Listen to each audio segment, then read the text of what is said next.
Radio, which is what we're calling this. That's cool. WBS, for obvious reasons, whole backstage. L for the Roman numeral for 50, because we're coming into our 50th season as a community theater. How about that? Yeah, so I really appreciate you doing this because it has been, like I was telling when I interviewed Grant, it's been something that we've been talking about and being excited about. Kind of doing these interviews with people who have a connection to the whole backstage and to Guntersville, and just kind of, getting a feel for like what you're into now, what your experience here was at the theater, and kind of how that informed what you're doing. So I'm glad I ran into you and when you're in town. Yeah. And I'm really happy to be sitting down with you. So for sure, me as well. Thank you. It's good to see you. Yeah, absolutely, buddy. It was good to be back at the whole backstage for like a little bit. I was sad I missed the actual performance, but to see the dress rehearsal was pretty special. So you did see a full run. I did. I saw their first. I think I saw maybe their second full run. Gotcha. Well, for those listening, we had at the whole backstage had Guys and Dolls for the past 2 weeks, and Adam's sister was in the show, and he was in town and got to see the second run, which was really good by all accounts. It was great. I saw the start of it and got to see the whole show. I think I saw the first Saturday night maybe. So, but it was fantastic, man. Everybody did a great job. And really enjoyed it. If you missed it, I'm sorry. It was, I heard that the costumes, that's a play that really comes to life with the costumes. Oh yeah, well, right. Like it's kind of one of those that really relies on, the zoot suits and the yeah, absolutely. Wardrobe. And we have a team of well qualified costumers, like volunteers here that just come and do and. They did. Everybody looked amazing. The suits were fantastic. The hats and the everybody looked great. And like the costumers, one thing, like you were mentioning that's a play that comes alive with the costumes and stuff. The set that Johnny put together, the director, there was a subway entrance. There was a big street light that said Subway across it. It had a big traffic light in the back corner of like full size street mounted traffic light. Impressive. Everything looked really good. So anyway, what are you into? Well, it's also cool for me to be back in that theater because, I haven't been involved in a production in the new space.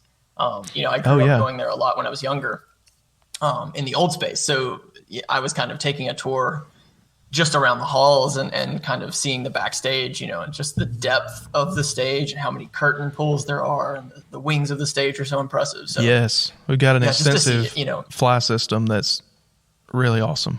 Yeah, and it's just so incredible that Guntersville has, a community theater that is so well attended, but also just so sort of loved, you know what I mean? And you can tell it's cared for, and not every community has that, at all. I mean, really, especially for a city so small, to have such a vibrant community theater where people come from, an hour and a half away to see, probably further. But anyway, so it's just it's always cool to come back and see how the theater's growing and thriving, because it's been, like you said, it's been that way for 50 years. Yeah, well, and that's probably part of the reason is that we have been here so long, and there have been a handful of people over the years that have just been like instrumental and absolutely necessary to its success. And one thing that I'm proud to say is that we say that the whole backstage is North Alabama's oldest continuously operating community theater. And with 50 consecutive years, I've been trying to do some research and find out if that's absolutely true. But so far, that seems to be seems to be a marker we can hold. So what productions were you involved in before the remodel? Whole backstage specifically, I think I probably only acted in It's a Wonderful Life, which was, I don't know, probably around it was like maybe 98 or something like that, like 96, 97, 98. I played I think Jeff McLaughlin is just the proverbial, It's a Wonderful Life, cast member, because he's just in it all the time. And so, Jeff played my dad. And I think he did it again with his son, maybe like 10 years later. But yeah, so I was in that production, specifically. And then, I sort of grew up watching my sister do, so many plays, because she was in, The Wizard of Oz with the Children's Theater. And I remember, I think she was in something like that. She was in Alice in Wonderland. She was just in so many plays that I grew up watching all the rehearsals. Yeah. And it's just talking about the whole backstage as a community space. One of my most vivid memories of the whole backstage is doing Odyssey of the Mind, which some people may not know, but Odyssey of the Mind was essentially a skit program for elementary and middle school children that unfortunately went sort of defunct. There was a strange lawsuit that kind of changed the organization of the structure in the Southeast, and Odyssey of the Mind went away, I think, when I was in like 7th grade.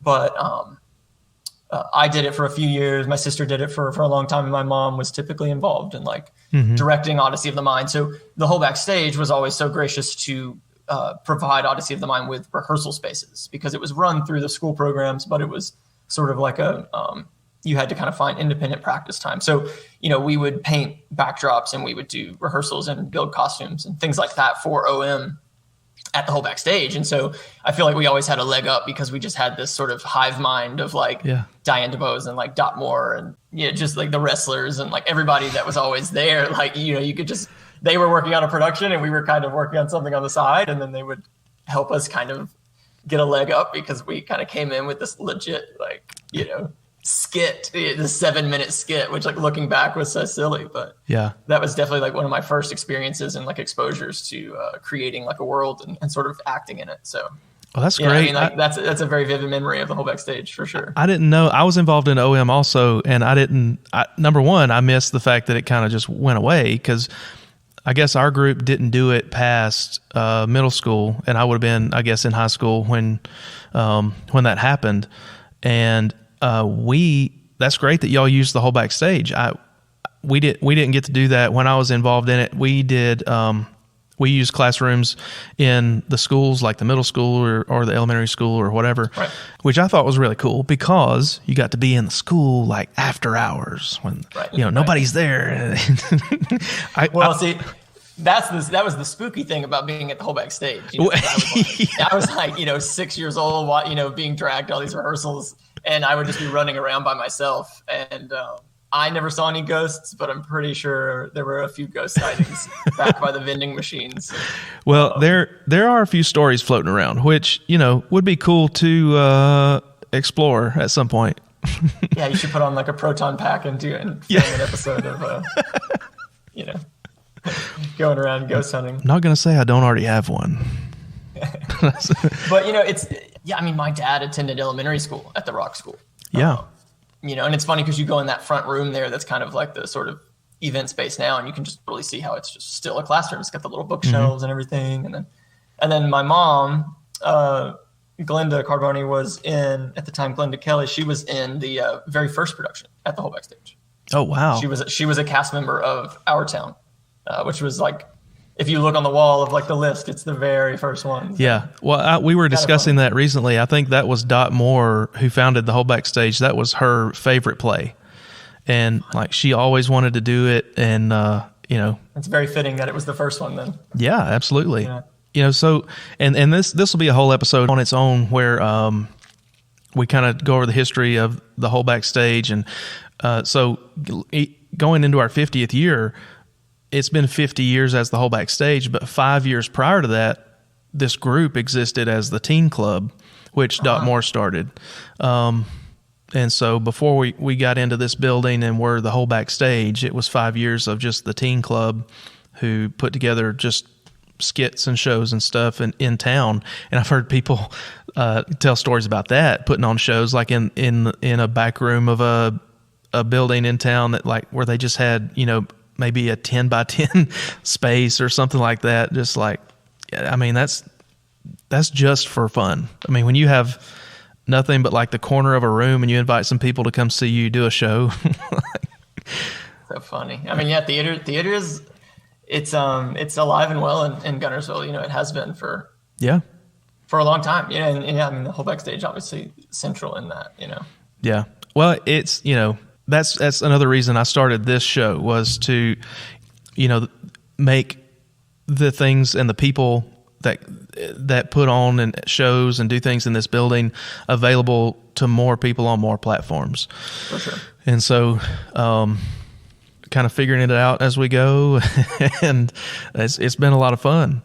But so you did a few shows as a young kid, and I did Christmas in Oz. If that may have been one you were talking about. Yeah. I don't remember what year that was, but that was one of the first ones or the only ones I did. I did maybe one or two as a kid, and then didn't really get back into it until after I graduated from college and moved back from Nashville. But for me, growing up in Guntersville, being exposed to the theater at such a young age was so foundational. I it's not the whole backstage, but it's adjacent, because of Johnny Brewer. But my sister Andrea played the role of Annie when she was 10 years old. And so I went to, a good 2 months of rehearsals with her when I was like 7 years old. And so, and then I ended up being in Annie as well, just as a young kid. And, Andrea was this like little kid from Guntersville, but, because she had done things the whole backstage, I think Johnny knew her. And so they knew she could pull it off. And it's pretty incredible looking back that a 10-year-old could sing and remember all those lines. But I look back and I think that was a very formative time for me because I spent a lot of time with the lighting booth people on that production because I was just at every rehearsal.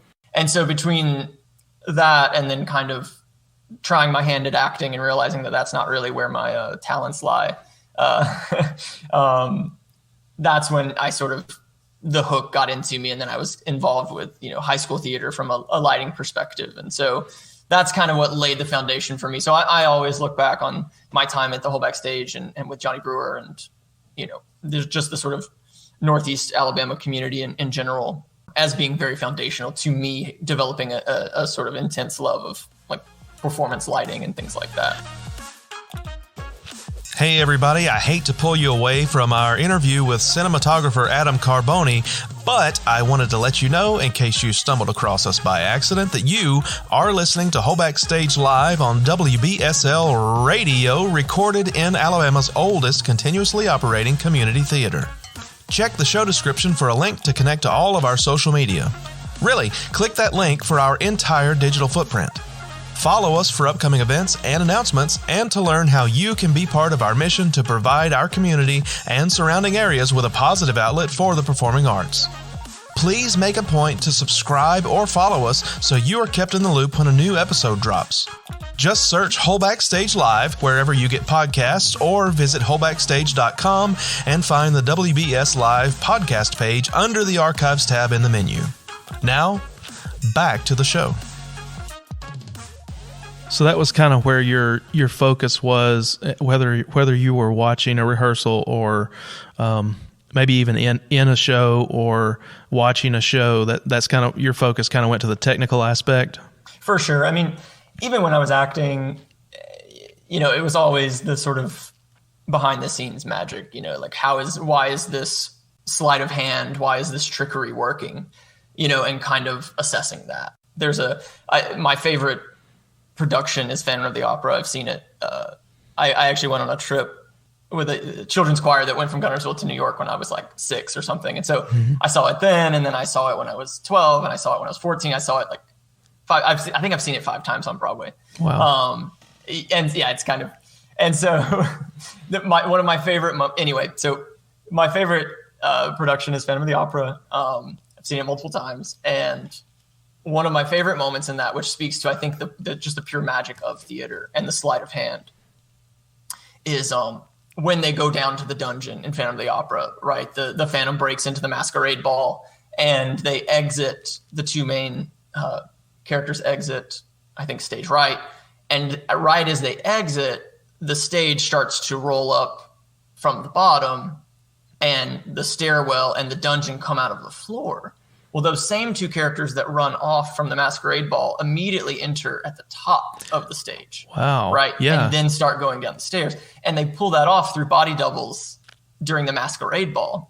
And so immediately, it just visually, you are transformed from something that is on ground level to 50 feet below ground level. Almost like your view of looking at a cutaway of a house and seeing people go from the second story to the first story, or like. Exactly. It's like you're looking at a cross section, and you're all of a sudden you're looking at, the ground floor, and then now you're looking at the basement. And so they leave the ground floor, but then they enter the top of the stage because they've now sunk below.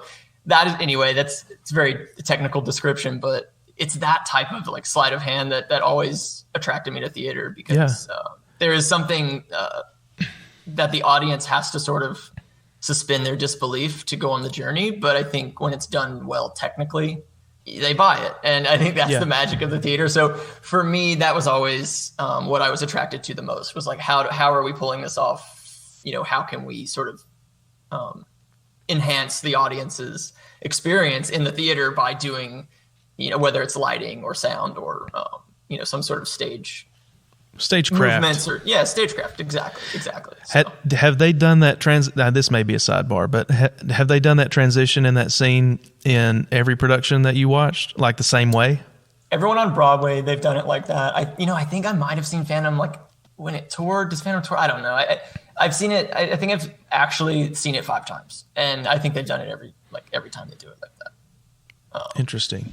Yeah, because the fences that they row the boats through the mist and all that stuff, like the mist starts to come across the stage, and the fences like rise up. Yeah, and then that ultimately becomes like the bars. And anyway, so I think that it's just like part of the set, which has been running forever, and I know a lot of people like fans of it.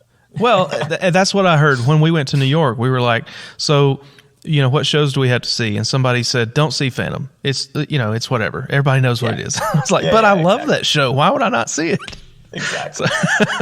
I think theater snobs have a thing about, and I can say theater snob because I consider myself like a bit of a film snob. So we're all the same. We're cut from the same cloth, right? It's like, you can't enjoy the simple pleasures because you're supposed to like something that's a little more highbrow, right? Sure. I think Andrew Lloyd Webber just like I think they have a lot of disdain for him because of his style or whatever. It's like a little brash, but anyway. To tie all that conversation back into the whole backstage, the whole backstage has always been a breeding ground for creativity in stagecraft and lighting, and pushing the boundaries of how do we take this small stage and a community of actors, which the entire audience is going to know, right? I mean, that's the thing. It's like when you go to watch a show, that, this is my dentist, and this is my, state representative, and this is my, like, someone that was in my elementary school classroom, know, but seeing them be transformed, I think makes it even all the more fun. So. Well, it's interesting you say that. You talked about audience members coming from maybe an hour or two away. We have actors who drive that far too. There's one guy I know that has been. The guy that was just now in the show with her, he drives from over an hour away, and he's done a handful of shows in a row. I mean, it's like rehearsals and performances, and he started with us right before when I did Little Shop in October. That might have been his first show with us, and he's been doing shows ever since. He might have started right before that, but for a solid almost a year, he's been driving over here from over an hour away. But he's really good, and he's super nice. He's very talented on stage and in the shop. So, we're always grateful for that. Yeah, and again, it's a testament. There's just not a lot of theaters like the whole backstage. Yeah. So a lot of people will drive to be a part of it. Well, talking about stagecraft, one quick thing. One thing I saw that I thought was really, really cool was I saw Les Mis at the Fox in Atlanta, which is a cool theater. I love going there. And they did this thing where when Valjean is walking through the sewers, but they did it with projections on like a blank stage. There was nothing on stage. And with their projections, they had him changing direction and looking like he was walking through like a brick tunnel. And I mean, that may not be as cool to some people, incredible. But when I saw it, I was like, oh my gosh, that's just lights. What? How are they doing that? So that was... I felt the same way when I watched Aladdin on Broadway because... Aladdin, it's Disney. You know what you're going to get, right? I mean, It's basically just a reprisal of the animation. And when they get on the carpet and it flies, I mean, there's like an entire NDA, very secretive Disney situation with that carpet. And I'm sure you can find it on the internet, but I'm pretty sure it's like a pretty well kept secret of how they actually do it. And it's incredible. Well, it's probably actually magic. That's probably why they don't want to talk about it. It actually might be. I think that's where the admission funds to going to Disney World go. It's listen, we figured out the secret. Don't tell anyone, okay? Yeah, exactly. We got to stay a step ahead. So you're ahead of the punchline. Yeah. See, we tied that in. We went full circle. Yeah, exactly. We tied that in. I'm glad you're here. That's what we're here for. Full circle. So you talked about your theater experience, your early theater experience, kind of informing the steps you took to enter, to study film and enter a career in film. As you've gone through your career, has it taken some side roads that maybe you didn't expect or didn't plan for?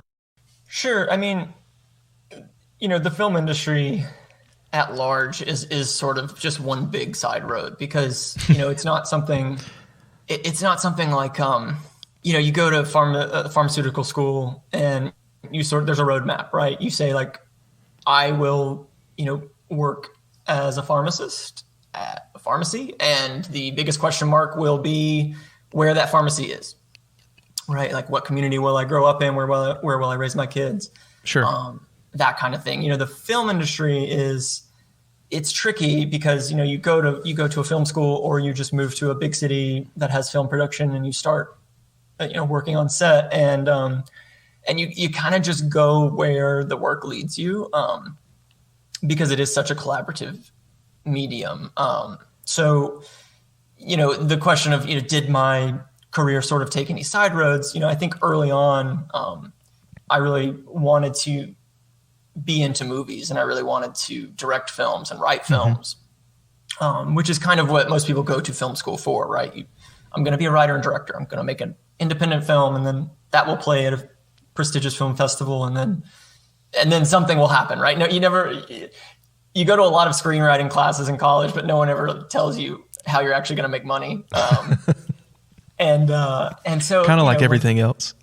Exactly. So basically after school, moved to New York City and kind of just started grabbing, the sort of coattails of the industry, so to speak. And just wherever the winds blew, I sort of would go there. And through that, I think I started to understand my talents. I think when you have to write professionally and you have to be so disciplined and write, they always say writing is rewriting. And my friends who are writers are so good at it, but they are just constantly at a computer. They are constantly challenging them, their material and rewriting it. And so I learned that wasn't my personality. And I wasn't good at that. And so that sort of became very clear that I was probably not going to be some savant writer director because it just wasn't what I was cut out for. And so, through those things, you kind of start to find your place. And my experience in lighting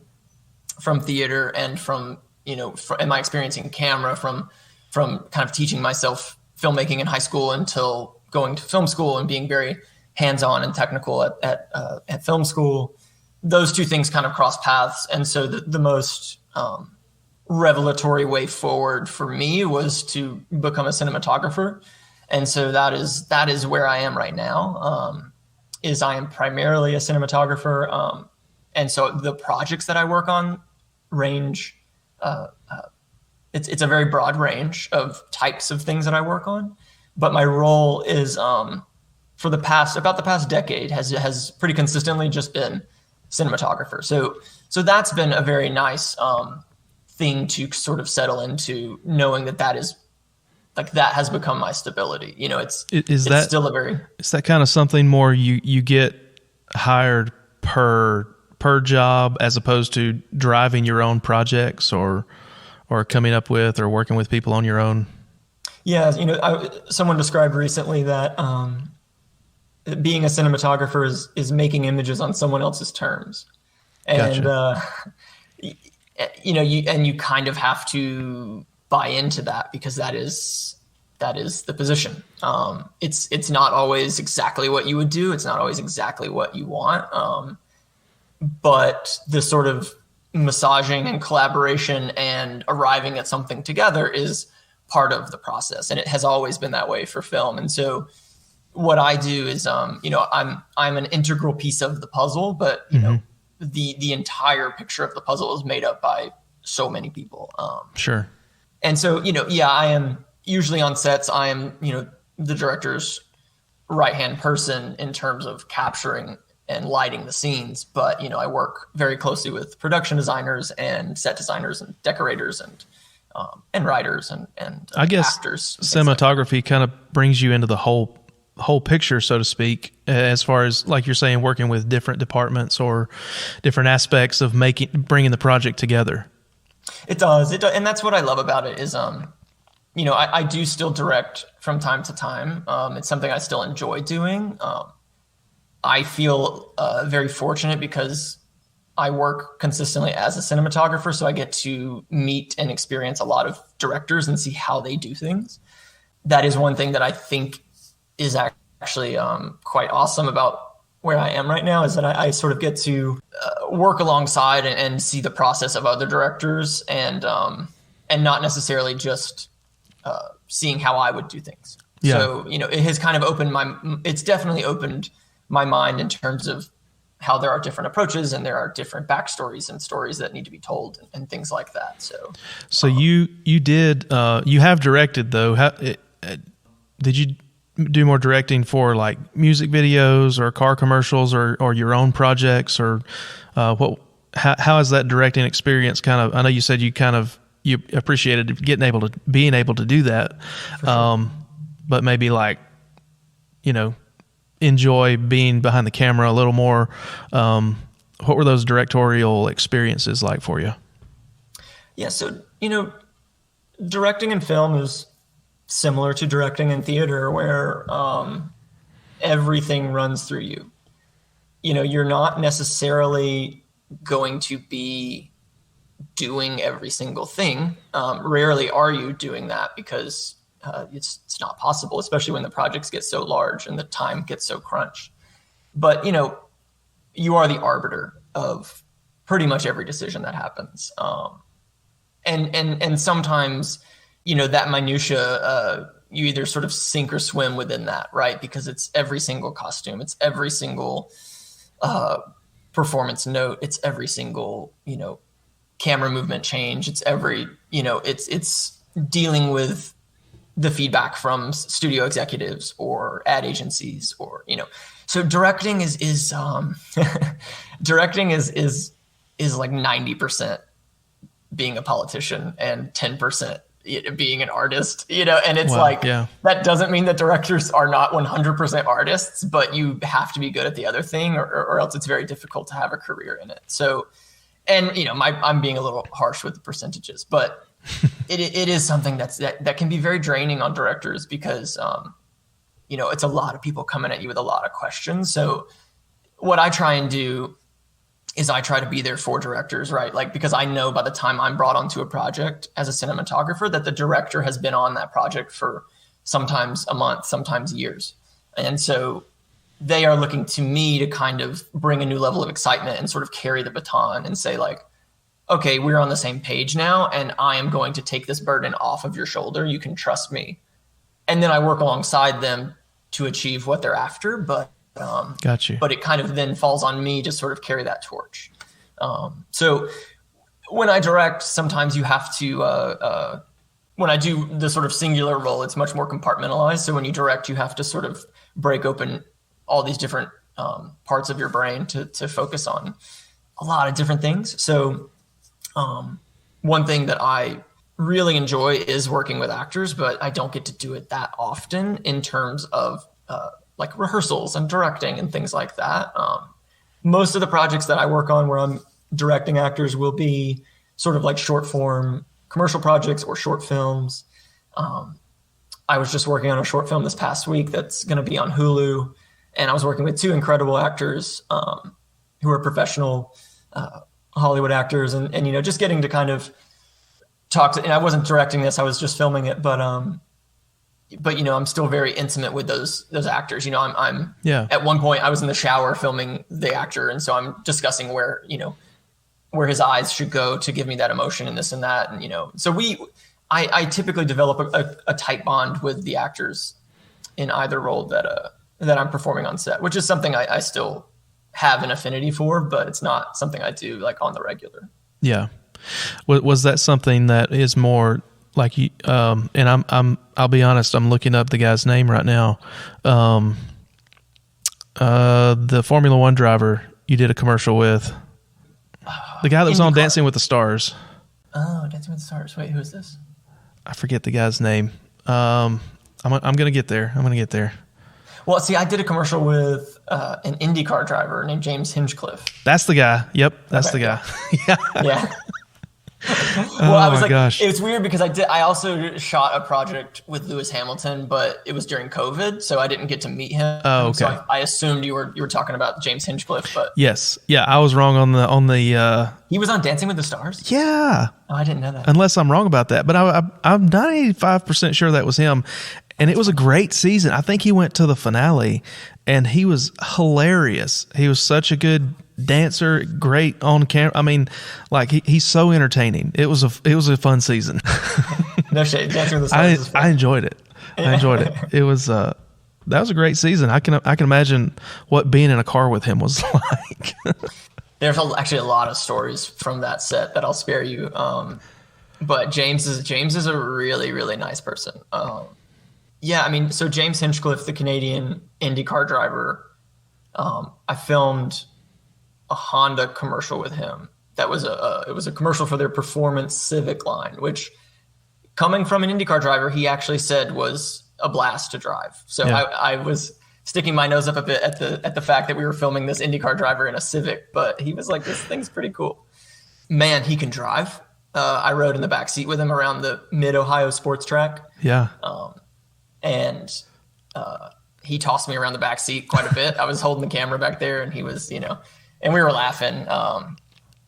But yeah, he was super nice. He flew in on a helicopter the morning of the shoot, landed in the field.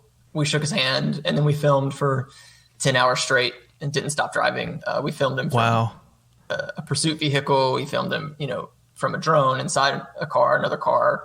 We built this sort of like makeshift museum in one of the buildings, and we filmed him walking through that for like 30 minutes, just really fast. Now, do each of those have to be different shots? Like you're talking about the pursuit car and the drone and everything. Do those all have to be independent? Yeah, and that's why like filmmaking is so much, planning, and then just the filming is so.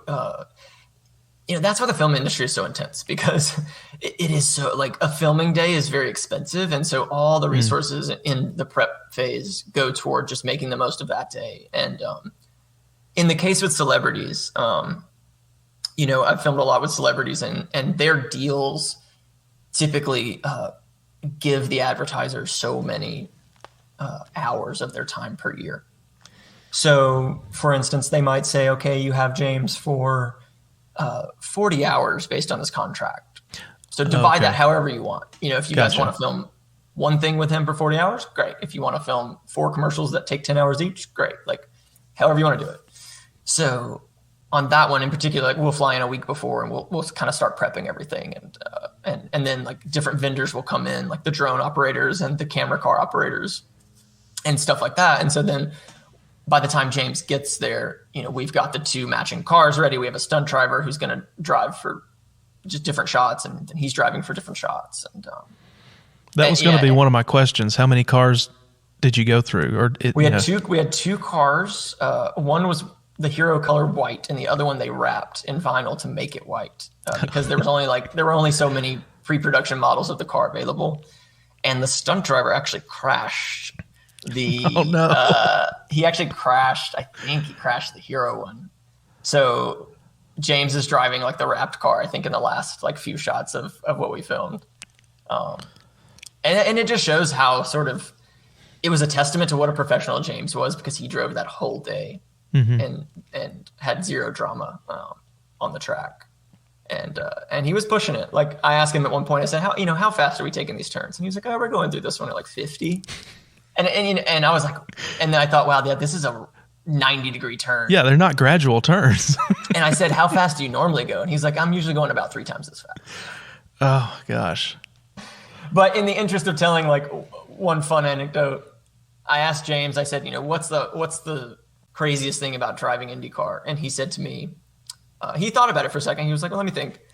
And he said, it is telling yourself every single turn that the car is not going to break free from the asphalt.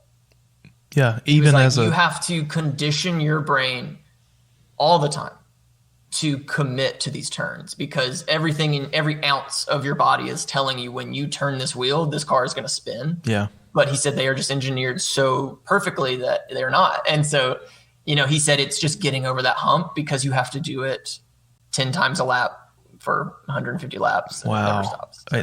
That's got to be a wild feeling too, for your body to be feeling something and your brain telling you this is usually what happens when you get into this situation, but then it doesn't happen. Not just convincing yourself to commit and it's not going to happen, but then actually like your brain experiencing, everything was fine. We didn't have the negative outcome that I was 100% sure we were going to have. Right. Yeah. And he told me all about this. In Indianapolis, where a lot of the drivers live, they actually have a training facility where they do extensive brain cognitive training, where they do where they recognize lights and they identify and they test their neck strength and they do all these exercises. It's fun. They're athletes. It's a different type of absolutely. Athlete, but they are. Yeah. Man, I'm glad you shared that. That's why we're here. This is where people get stuff they don't get anywhere else. And stories about Hinch driving. Did you get to drive the car at any point? Did you take it out after he said, this is pretty fun? After I saw the stunt driver crash into the wall and he was fine, I was like, that is not going to be something I'm going to. No, thank you. No. Not going to touch that thing. Oh man. That's funny. And Hinch had just come off a really devastating injury. Oh, really? Like about a year before. So it was kind of touch and go whether he was actually going to drive for the commercial. And he was super nice and totally agreed to everything we asked him to do. So, but I think there were some people that were quite nervous about it because he was pretty fresh back on the tour. Yeah. From a pretty bad injury that he had. So. Hello, everyone. Sorry to interrupt again, but I wanted to take a moment to remind you about the Whole Backstage's upcoming production of the Pulitzer Prize-winning classic of modern American literature, To Kill a Mockingbird, from the novel by Alabama native Harper Lee. Directed by Wesley H. Rorick's, performances will open September 30th and run through October 9th, 2022. You will be able to experience the stage talents of the entire Trammell family: Eliza, Allie, and Wes, Jeff McLaughlin, Dax Stapler, Sharon Glenn, Lori Boatfield, Julie Oliver, Rich Ressler, Josh Hood, Thomas Breland, Tony Wildfong, Cole Nichols, and I could go on, but you need to check out the entire cast list on our website or click our socials link in the show description. Make plans now to attend this production as we kick off our 49th consecutive season as your community theater. Tickets are available through wholebackstage.com. And now, back to the show.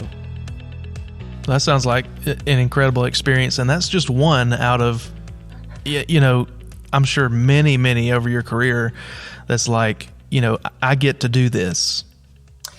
I've been very fortunate to meet a lot of, just awesome people in general, for sure, right? I mean, just as much as I sort of work with new crews every week and I travel a lot, but especially famous people,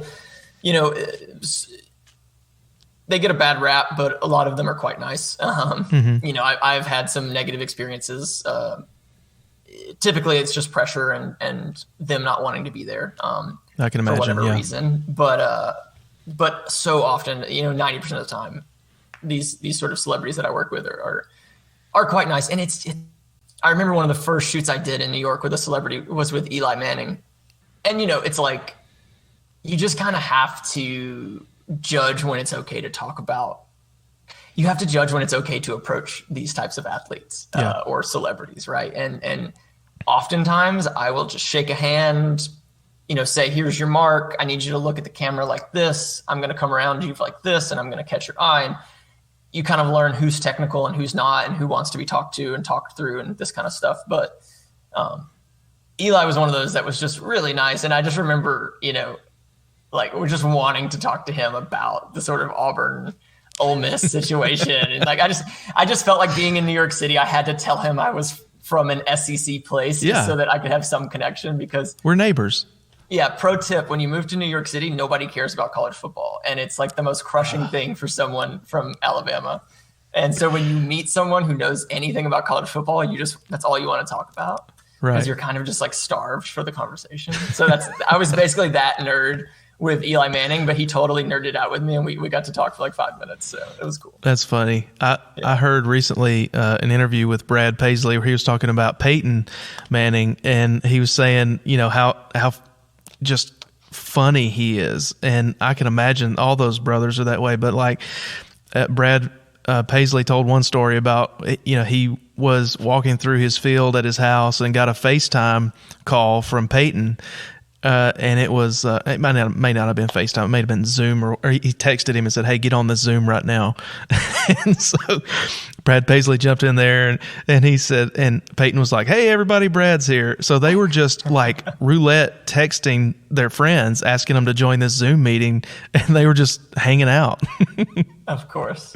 Of course. Yeah, they're so fun. And I mean, look, it's like when you're making that kind of money, like you should be fun. That's my opinion. But, Yeah. Well, I mean, you were talking about you just know when it's okay to approach somebody. Yeah. It's professional, right? It just is. Like, you just learn, and that's one thing that I have gotten better at, is just kind of reading intense situations, high pressure celebrities. You do have to lock in, and sometimes it is just professional, and you don't get to have that, like, one of the things that I'm so fortunate to have is to be in a creative field where, typically it's okay to have fun at work and, come up with ideas and make good memories and stuff. But sometimes, it's, sometimes you just have to put that aside and know that, the assignment's going to just be kind of intense, because sometimes filmmaking can be like that. And honestly, it's like when safety's involved, like on the Hinchcliffe shoot and some other like things where I'm doing big stunts and stuff. It's like everybody comes to work that day and like this is going to be. We gotta pay attention. Exactly. Yeah. Like it's not worth, no film, no theater piece, no anything is worth anyone getting hurt. Right. So it's like, that's kind of the mantra we have to remind ourselves of. Yeah. So you mentioned just then, I know you were riding in the back seat when he was driving that car around the track for that commercial, but you also said, and you probably meant that you were filming, but you said, if I'm doing stunts or something that day. So do you ever end up in like a precarious, do they have to hang you somewhere to get a shot, or like, Always. Yeah. I mean, I'm always in some sort of strange position. Rarely is it dangerous, but it's often a very high place, or I've almost been stepped on by horses. Holding a camera. I've almost been, like, fallen out of a boat holding a camera. Like, I've had to harness into like the side of rock walls. I've hung off of kind of every vehicle you can hang off of. Like, I sit on four-wheelers, and I sit on bicycles. I rode a moped, like sitting backwards on a moped filming back. It's just like, you got to trust the driver in those situations, I'm sure. Yeah, and it's, maybe as I'm getting older, I'm going to stop doing that stuff as much, because the adrenaline wears off and you think, wow, that was not very smart, because if I break my wrist, then I can't go on the next project. So maybe I should cool it with but the end result looks great. Typically that's kind of the thing, right? It's like the camera person has to kind of go that extra mile to get the shot, but it does have to be done in a way that's, honestly, like the more professional the sets become and the more I learn to prep and ask questions before, the less you'll find yourself in a situation where, it's dangerous. Yeah. Because you look at Top Gun, look at, Mission Impossible, look at these huge stunts that they're pulling off but you have to plan for it, right? Like you can't just, of course you can sit backwards on a moped and film, but you should be properly harnessed in and, Sure. Maybe a moped's not the best thing to use. Maybe production could rent another thing that has better suspension. So yes, to answer your question, I'm not a stunt person, but I do have to film the stunt people, which typically means like getting as close to them as we can with the camera to make it feel, You got to be in the same situation they're in. Exactly. You got to be in the space with them. Yeah. That's interesting. You talk about things like Top Gun, and one thing I heard about that movie recently was that there was no green screen or special effects used for any in the new movie Maverick. There's no green screen for those shots, so I can only imagine. They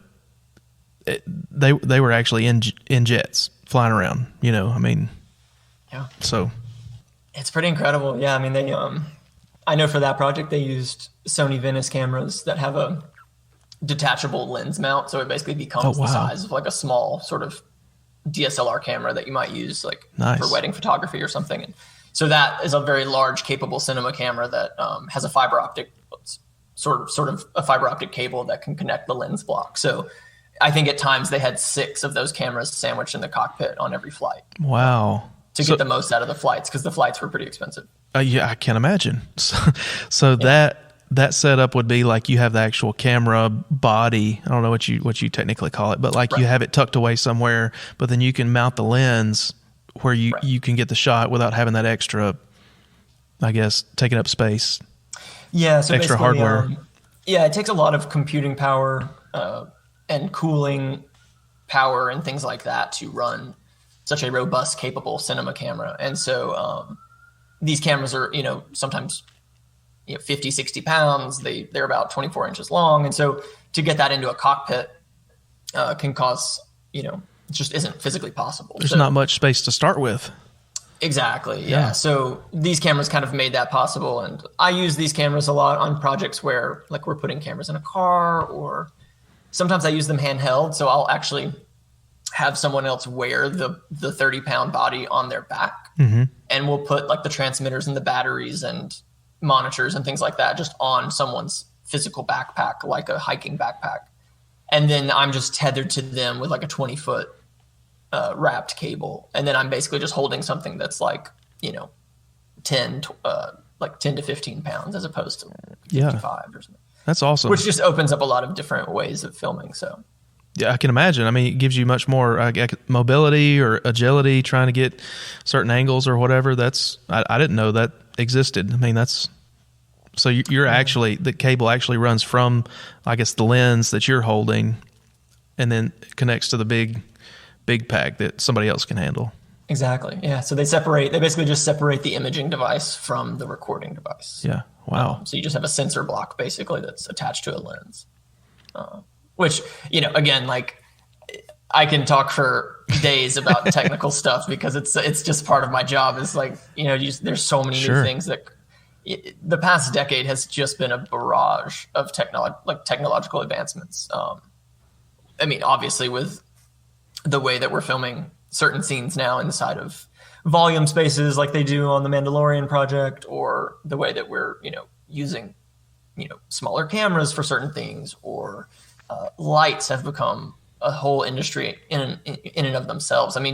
For 40, 50 years, if you walk into the whole backstage and you see the lights, they have the state-of-the-art control equipment, but by and large, the fixtures and the units are very similar to what they have been. Sure, yeah. Theater lighting effects can get nuts, like you described on Les Mis at the Fox Theater. But by and large, their spotlights, their parkans, there's some iteration of that. And that's the way the film industry was, since arc lights went out like in the 50s and everything kind of became these de facto tried and true like film lights. That all kind of got shaken up right around the time that I kind of got into the industry. And so now it has just been every year there's new LED lights coming out that are lighter, brighter, draw less power. And so for someone like me, it's really opened up a lot of opportunities because, we can use these battery powered sources to put lights in places that would take a full size crew to put in other places. So, when you're with a bigger crew, you're using less power, it's less heat for the actors. Sets remain cooler. So LED lighting has just really caused such a huge advance in my industry, but also in the theater industry too. And you're able to be so much more creative. Like, thinking back to when I was doing lighting design at GHS, Guntersville High School Theater, like, if we wanted to change the color of it, it was a gel, and you had to climb up on the lift or the ladder and change it out. And, if depending on what we ordered from Barbizon, lighting company, that's what we had. And so, you're kind of going through the gel roll and saying, we have these 10 colors, which in a way the restraint is nice, but now with a flick of a switch, you can just change it to be anything. So, I didn't think about that, but you talk about, you can have one light possibly. I mean, I do at the house. I have the capability. I've got one light bulb that I can make it warmer or cooler or brighter or dimmer or, and it uses very little power and no heat. I mean, so that's, the translation into your industry where, every bit of weight counts. The heat counts. I mean, if you're in a small space, that's opens up a lot of doors, I can imagine. For sure. Yeah. I was just filming at the San Diego airport, and we weren't allowed to bring gas generators through security onto the runway, right? For obvious reasons. I can't imagine why. But they let us bring batteries onto the tarmac. And so they now there's not too many available, but they're becoming more prevalent, and basically just battery generators. They're just a really heavy push cart full of huge batteries. Basically, it's like a Tesla battery on a cart. And so you just can wheel it up a mountain. You can wheel it onto a runway. You can put it in a boat.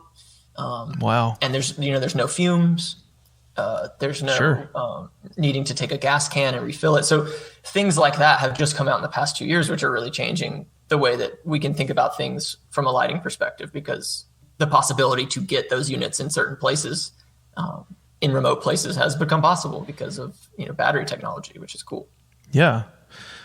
Wow, that's another thing. I'm glad you're here. I didn't think about that. Probably wouldn't have ever if I didn't. But somebody who needs to get power in some weird places sometimes. It's a huge advancement. Yeah, the film industry basically looks at an issue, they solve it with ingenuity, and then they just mark it up about 3,000% and charge you a lot of money for it. Hey, we had this idea. Yeah, exactly. Hey, we fixed this thing, but it's going to cost you.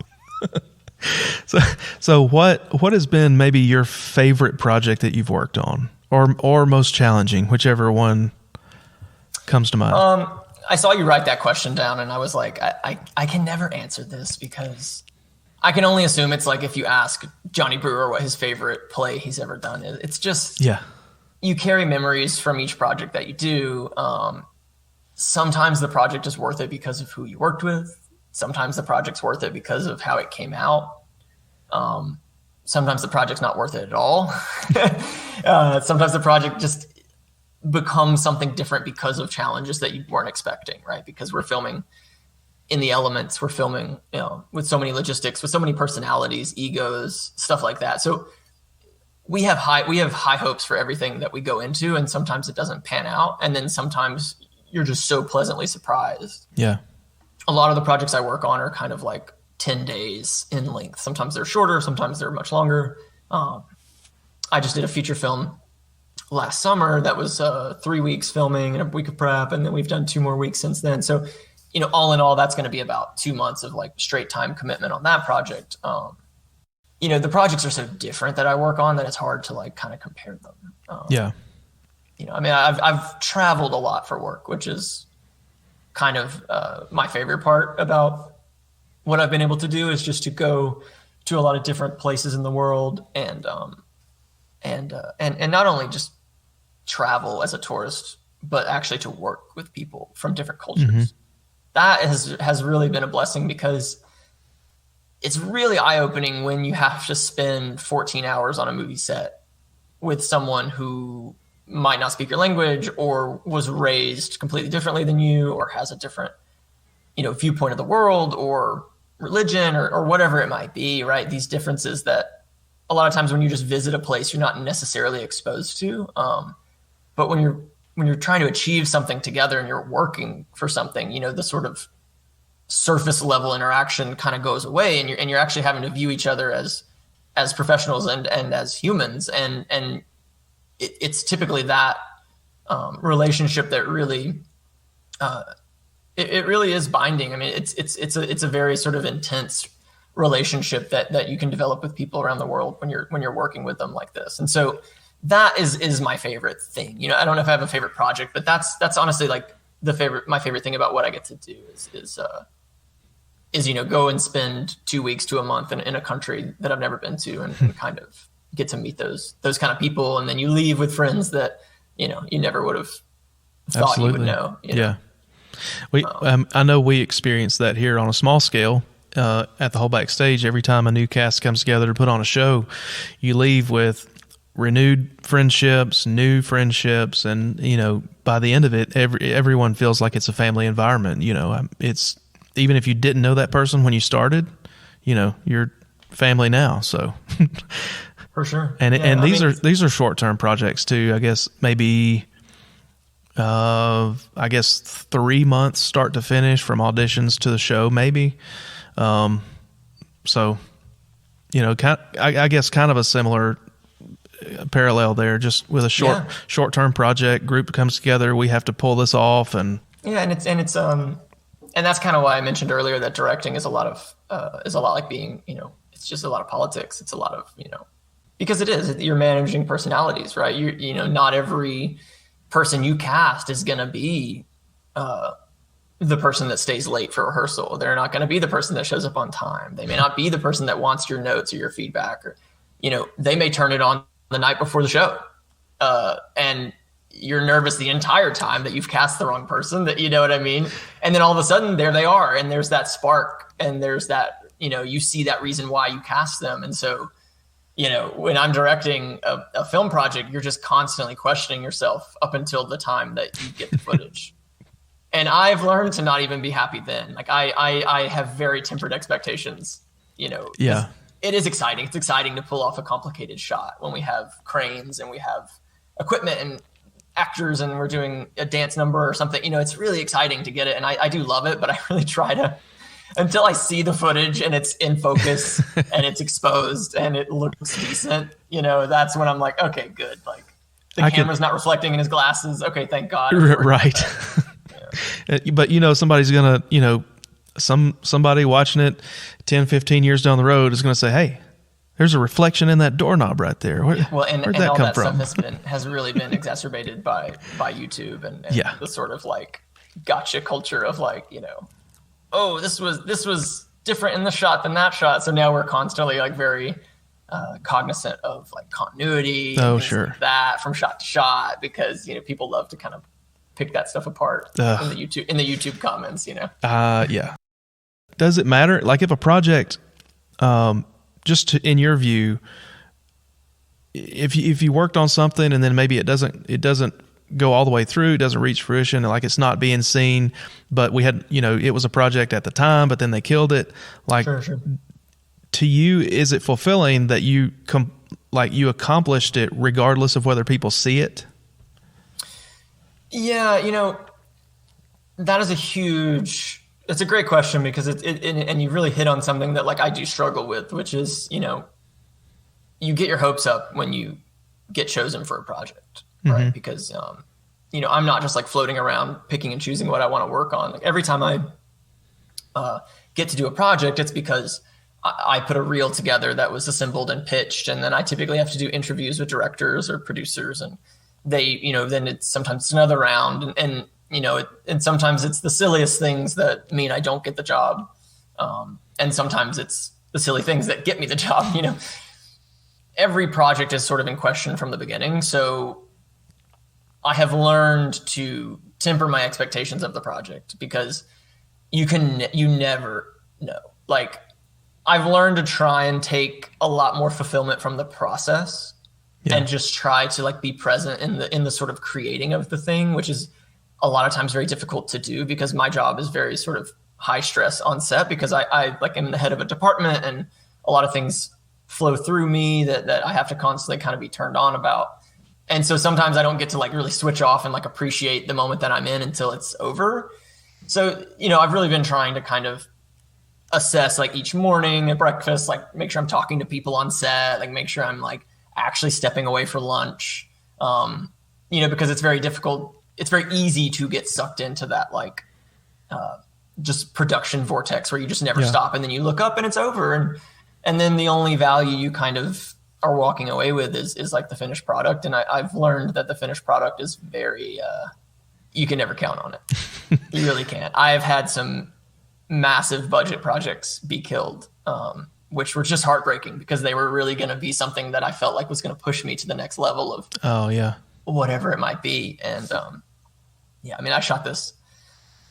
I was out in Vancouver for a month working on this short film that was sponsored by Comcast, and they were going to show it. Like their CFO had contracted it. It was over $1 million budget. We had all the toys. I mean, it was the biggest like narrative project I had worked on. I was so excited. It was all this planning and we shot it. It looked great. They did all these VFX. It was like, wow, this thing's really special. And then that guy left. Oh, no.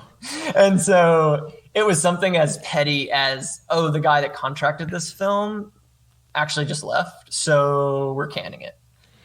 So we weren't allowed to show it. We weren't allowed to exhibit it anywhere. It's no one will ever see it. I was about to say, do you get to use stuff like that for your reel still, or is it just gone? Secretly, I do send it to some people when I'm like, hey, here's this thing, like, check it out. I do have the final product. But it's, I can't like shout from the rooftops, like, hey, look at this thing. And oftentimes, like if a director or the production company doesn't really like put the project out for promotion or if the film doesn't really get promoted, then me promoting it doesn't really do much either. I don't really have like a legion of social media followers that are waiting for me to drop my next thing. So, well, I am at the mercy of the sort of PR of whatever I shoot. So yeah, well, I'll tell you, the listenership of this show will get you places. This is going to be travel. This is going to travel far and wide. Yes, please subscribe, like, and follow. Yeah. I've been happy with our response so far. I think more content like we're doing, the interviews like you and all the stuff we've got planned. I think is going to be really, really fun to listen to watch if the video works. Yeah, and I mean, like, honestly, what I've learned is because a lot of my wife Tansy and I, we've made a few short documentaries. I wanted to talk about that. Those have been something that we invested our own time and money and creativity into. And unfortunately, we've both been really busy the past like 5 years. We haven't done one in a while, but the few that we did, they were so rewarding because even though it wasn't a huge viewership, right? Like they're not going to make like these huge waves of this or that, but just people hitting us up and saying like, hey, we saw this and it meant something to us. Right. It just that one person. We made a short film about this drive-in theater that was owned by still is owned by this couple that's owned the theater for over 20 years. And the summer that we filmed them, they were transitioning from 35 millimeter film reels to digital projection. And it very much felt like a sterilization of something that had a lot of heart and a lot of character. Oh.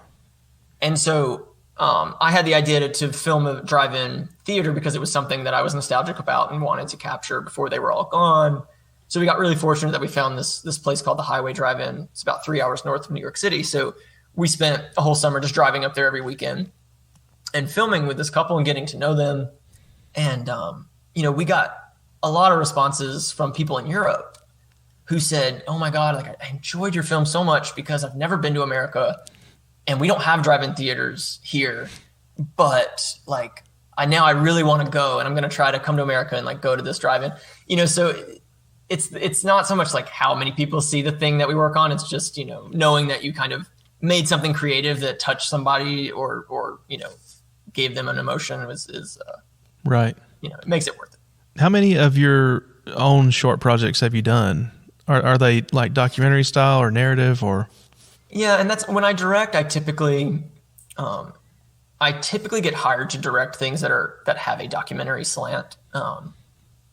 My trajectory has sort of been in the like commercial adjacent world, and then my sort of personal projects have been very much in the documentary world. So Gotcha. Like I just got back from filming a feature documentary for another director in the Middle East, and so like a lot of I do quite a bit of documentary work as well as my commercial and film work. So a lot of my like personal projects are in the documentary world because they're just easier to kind of self-produce. Yeah, I can imagine. It's a lot easier to kind of like find a subject and I can bring myself and my camera, and my wife can bring, the sort of question asking, and she also went to film school. That's where we met. So she's quite adept at doing those kind of tasks as well. So she directs and I film, and we kind of direct it together in the end when we edit. But the two of us can like approach a documentary subject and we can make something that we have a vision for. But when it comes to narrative, I always lament how expensive film is. If you have a film idea, it's a lot more expensive to pull it off than it is if you're a painter or a writer, because you can invest your own time to finish those things. Whereas, a narrative film project requires actors, which requires money, which requires food, which requires costumes and makeup. And by the time you start to multiply these things, even a simple idea has now become quite costly. So when we do our own personal projects, we are typically doing something that's a little more focused, a little smaller and easier to pull off because, we're not necessarily like funding a big thing. Sure. Well, where can people find your projects that you've done? Like your own personal ones? My website is kind of the best place to look for anything that I'm working on. I'm terrible so Instagram is quite a calling card for people in my profession, and I'm terrible at updating it. I am constantly torn between I want to post pictures of my nieces and I should be posting pictures of my work. So I just don't post anything. And so that's, my agent's always like kind of on me about like self-promotion, and I'm just so bad at it. But, so my website is kind of the thing that acts as like a calling card to me. So when directors are looking at me, they'll check out my website, and I kind of have things organized there. And, I think back 10 years ago when I'd first gotten to New York, and I thought, oh my gosh, if I could just have enough to make a website, like then I'll have made it. And now like my problem is that I actually have so much that we're now trying to curate it so that it feels like a singular kind of voice, which is really hard because you kind of have to kill your darlings in a way. Cause I kind of want to keep everything I've worked on available for people to see, but then it kind of just becomes a little messy. So yeah. So I try and keep that curated, but it's just, it's that in itself is like a full-time job. But. And I was going somewhere else, and this happens every episode. So anytime like I'm listening to you speak, and then a question pops up, but I don't want to interrupt you. I want to hear what you have to say. And then it just goes, whoosh, it's gone. Right out the window. I have no idea. I'm sure it would. You need to get like a little green light that you just raised, and I'll stop talking. That still wouldn't guarantee that I would remember the question. Hey guys, before we wrap up, I have to say that we cannot do what we do without the support of local businesses and generous individuals. Contact the show at wholebackstagelive@gmail.com for sponsorship opportunities. To help support the show as an individual, follow our socials link in the show description for access to PayPal, Venmo, and Cash App. Just add the word podcast as a comment. We are currently operating out of a temporary studio space, and your generous support will help us achieve a professional, permanent space from which to generate consistently engaging content. Thank you for your interest in this project, and now, the conclusion of my conversation with Adam. Okay, so whether it's your personal project or you are filming for another director, and regardless of the style of the project, do you see the root of what you're doing as like basically storytelling? I mean, like you want to get a thought across, a narrative across, or an idea, or bring somebody into an experience. For sure, yeah. I mean, it's funny because in our industry, like with the advent of cameras and smaller production companies becoming much more accessible, right? Like as we kind of came into, like as my generation came into the workforce, it was a lot easier to kind of get a camera, film things. And so this word of like storyteller kept coming up in like a lot of companies, and they'd be like, oh, we tell stories and we do this and that. And so I just remember there was like quite a backlash of like saying like, oh, I'm a storyteller, because like everybody would say like, wanted to be. Well, people would be like, well, this is a commercial. Like, what's really the story? You know what I mean? It's like they're walking in the door, they're experiencing the product, and then they walk out, right? So, you know, I will say this, like, it is so much more rewarding when there is a rich story, when there is a rich character background. Like, you know, I think theater is a great example of something where the text typically lives on, but it's interpreted differently by every theater that touches it. You know, there's a reason that, like, I mean, Shakespeare has existed so long, but there's a reason that, you know, any long running production, you know, is sustainable. It's because there's something in that text that is rich and can be mined. And so, you know, in that way, when I come on to something that has like a rich sort of context or backstory, and I really connect with the director who's trying to do it, like that, those are the most exciting projects. When I'm working on something that is maybe more surface level, right, where it's more bells and whistles, or it's just about the visuals, you know, you're not necessarily communicating a character arc or a story always, but I'm always using things that are storytelling techniques. Right. You know, it's kind of like stagecraft, right? It's like, it's not always in the support of like a story beat, but it's always doing something to further the world around the story so that it can unfold. And that's kind of how I view, you know, because filmmaking is something that's so deeply rooted in convention that we don't even think about when we watch a show.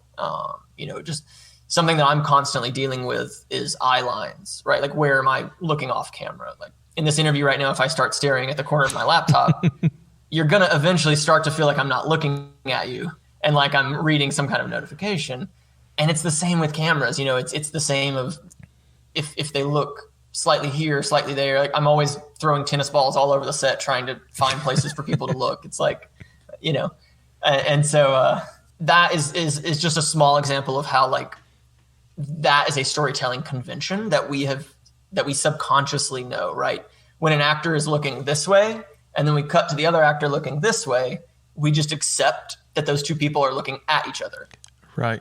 Although in reality, that person's usually looking at me because I'm behind the camera. So, True. You know, it like sometimes I will literally put tape on my forehead, and I'm like, all right, look at my forehead when I'm filming you, because that is where, you know. So it's where the other person's going to be standing. Exactly. So you kind of have to learn how to. We always talk about this, but it's like you kind of have to learn the conventions so you can break them.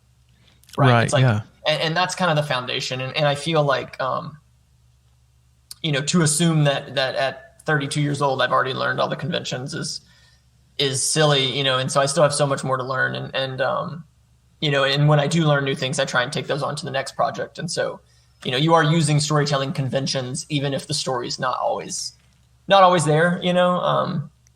I think a lot of the people who are making the things that I work on, we all fancy ourselves like lovers of story and character and you know, and that kind of stuff, but it's just not always inherently, you know, in the thread of what we're kind of tasked with making. Sure. Well, in the commercial world, what made me think about that was that, you know, there's a school of thought around storytelling in advertising about, you know, like your company, create a story around your company or your product that your customer can interact with, but also cast them as the hero in that story, so they feel, you know, rewarded or that they participated or whatever.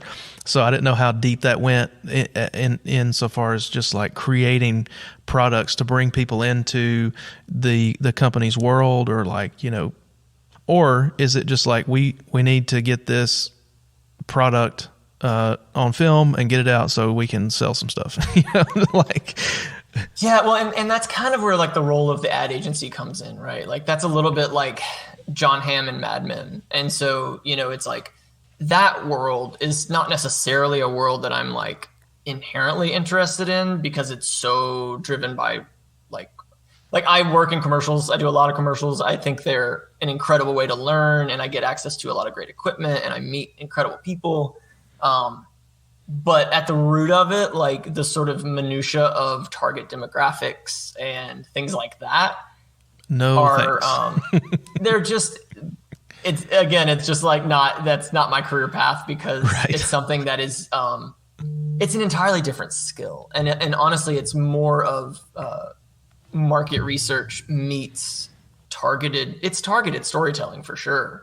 But a lot of it is just a world that I'm not super into, like the sort of like casting and the reasons that people get casted and stuff like that. It's like, there's a whole underbelly to this, you know what I mean? But so you though went after film school, where did you go to film school? So I went to film school at Florida State University. That's right. I remember that, Florida State. So after Florida State, you did move to New York and start your career there, or I guess add on to what a career you probably started in school.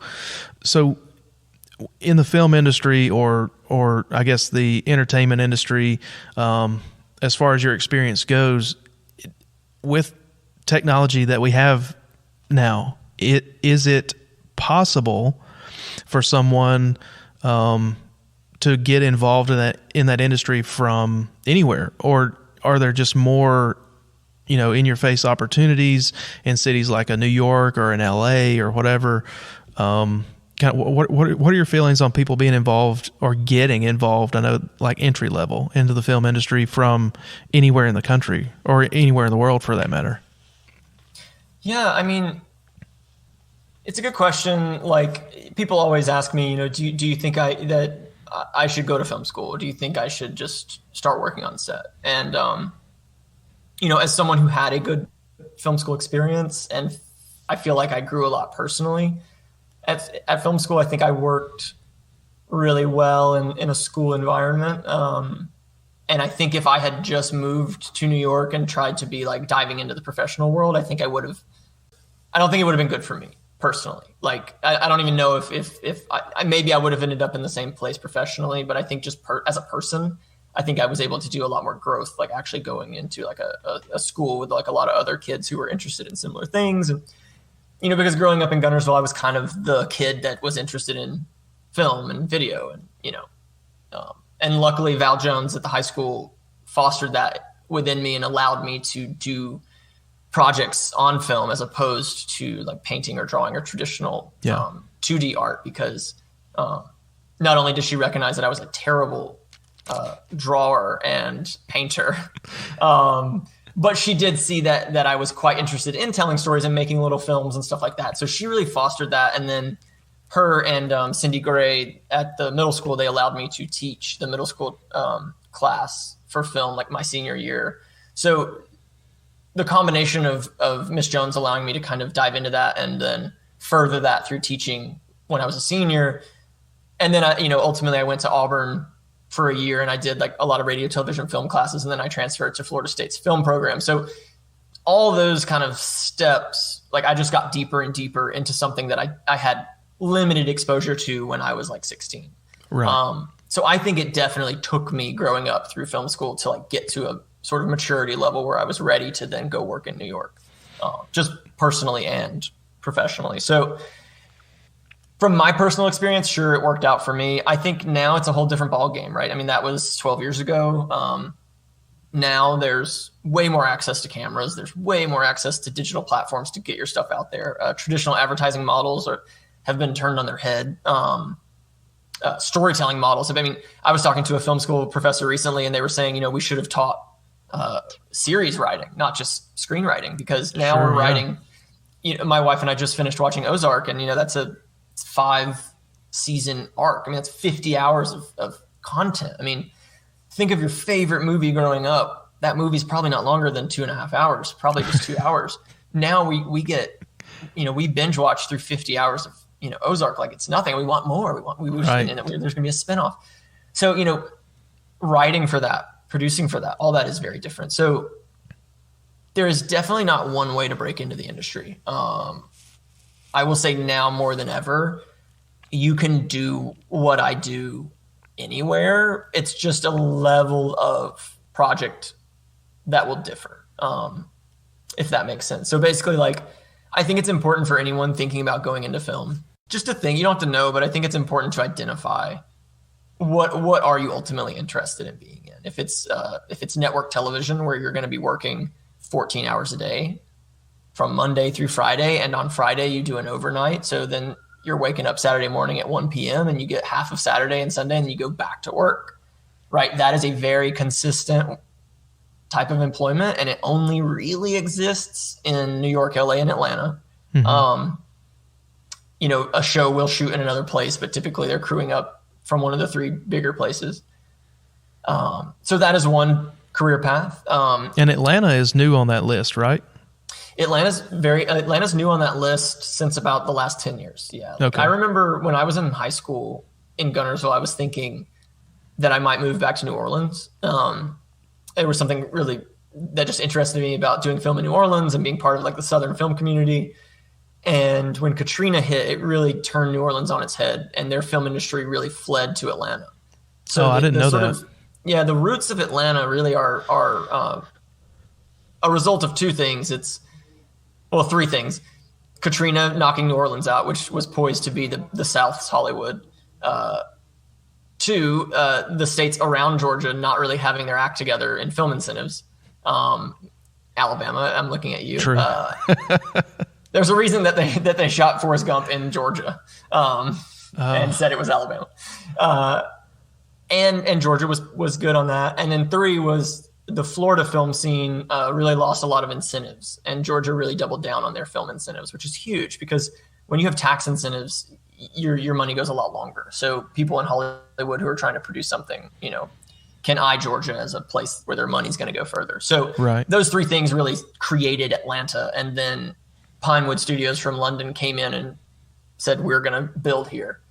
And that's what caused it to blow up. And because now they can facilitate projects like Marvel and, sure, things like that. So the Atlanta scene is very deep in that type of production, but they're not super deep in like commercial, like branded things for the advertising industry. There's just not, it's definitely a huge regional market, but you're not going to have as much opportunity in Atlanta for like the stuff that's outside of that, like machine, so to speak. So yeah, Atlanta's a great place if you want to go and you want to be a crew member and work your way up and end up like in a union. That's a great place to be. Obviously you can do that in LA and New York as well. Atlanta may be a better fit for a lot of people, just because it is, the sort of cost of living and the barrier to entry to those cities is a lot easier. Especially culturally, it's much more similar to like North Alabama. So if you want to do that, if you want to get into independent film, then then the possibilities are kind of endless. You can, if you want to do that, I would suggest living in the cheapest place you can while you try to shoot as many films as you can, because you're going to be traveling regardless. So you don't want to be paying $4,000 in rent while you don't live in your apartment. Learned all these things the hard way, but experience talking. And as I've done this now for over a decade and have kind of been pushed and pulled in all the directions that the film industry pushes you, you realize there really is, at some point, you kind of do get pigeonholed, is typically a negative word, but you do get pigeonholed in this industry to working in television or working on films or working in music videos or commercials or working as a documentarian. Like there's kind of different ways you go. And so right now I'm on the sort of shifting sands of the industry right now, because I kind of jump at every opportunity I can get. But yeah, I was going to say, it sounds like you have experience in several of those areas that you could build on if you wanted to. I mean, you've got the commercial, you've got the music videos, you've got the documentaries, you've got the film experience. I mean, just for sure. And that is, and so that would be a sort of, to wrap up that question, like New York afforded me a lot of opportunities. Like, I'll just say that, like there is a TV scene, there is a film scene, there is, documentary scene, there's a commercial scene. Like there's enough stuff happening in New York to where there is more that's going to fall on your plate if you're kind of trying to break in. But it's not easy. You have to kind of get lucky. I got lucky and fell in with a production company where I worked for 5 years, 6 years actually. I was worked as a cinematographer for a specific company, which is different than how I am now because I'm a freelancer now, and have been for about 5 years. But that company really took me under their wing and really facilitated and sort of allowed me to grow. So everyone has a different story. So whether you go to school or whether you just start working on set, I think the important thing is that you just have an idea of where you're headed, because you can spin your wheels for a lot of years, just like trying to take whatever comes your way. But in this industry, it's best to kind of, at least after a few years, kind of have an idea like, all right, I'm going to try and be like a career first assistant camera person. So I'm going to move to Atlanta. I'm going to work my way up, and then I'm going to have something consistent. Like, if that's kind of where you want to head, then it's good to identify that. That's good. That makes a lot of sense. And it's encouraging, I guess. I hope it's encouraging for people to hear that those paths exist. For sure. You can make that decision, and if you want to move that direction, you can. And that's really great. And the whole industry is fascinating to me, and I hope it is to other people that are trying to listen to this. I think those people have clicked off a long time ago. That's okay. My format for these is that I'm going to have conversations with people who I find interesting and who have interesting things to say.